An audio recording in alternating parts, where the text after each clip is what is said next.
Hey there, I'm Steve, and welcome to Jamson Entertainment. Welcome to the conversation. Just before we get started, there are many ways you can help. You can like and subscribe so you never miss a conversation. But most importantly, please share this video. Get the word out there as a community. We can talk about all things that we love. I recently just saw Guardians of the Galaxy Volume 3. This is starring Chris Pratt, Dave Bautista, Karen Gillan, Zoe Saldana, Vin Diesel, Bradley Cooper, Pom Klementieff, sorry if I mispronounced that, Chuck Woody Iwuji, sorry if I mispronounced that, Sean Gunn, Will Poulter, Elizabeth Debicki, and Sylvester Stallone. This movie is a mixed bag. Ultimately, this is about Rocket, and it goes over his complete origin story. What makes it a mixed bag is it's very tone deaf. Even though there's not as many jokes in here as the previous ones, and despite the fact that this is Rocket's movie, they also try to make it Star-Lord / Peter's movie in a very haphazard way. It succeeds in making it Rocket's movie. When it got down to it, it was pulling at the heartstrings and I was welling up. The Peter stuff,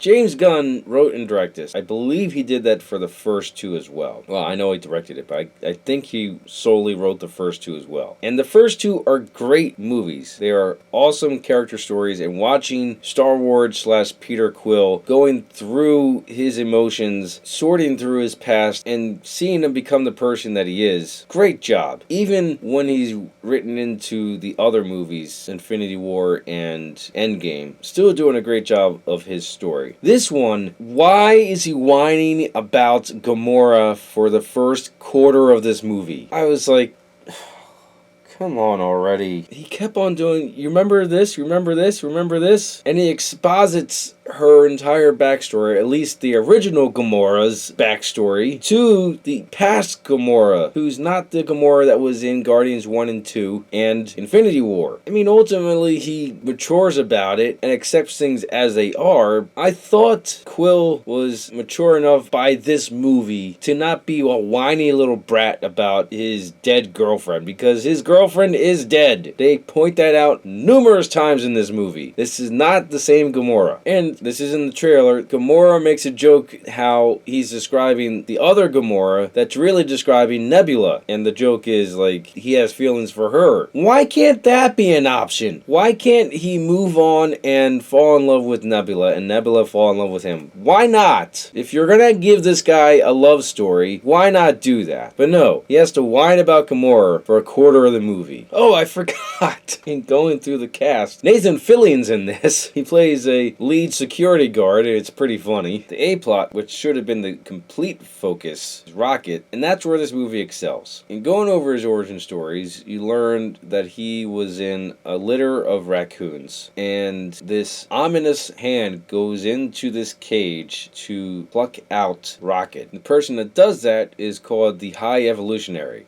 This guy's whole thing is to make a perfect world, and his first, well, I don't know if it's his first attempt, but this attempt is taking what on Earth would be regular animals, a raccoon, an otter, a walrus, and a rabbit. Those are his friends when he's in this horrific world, and he genetically and mechanically enhances these animals on his quest for perfection, kind of like the Borg.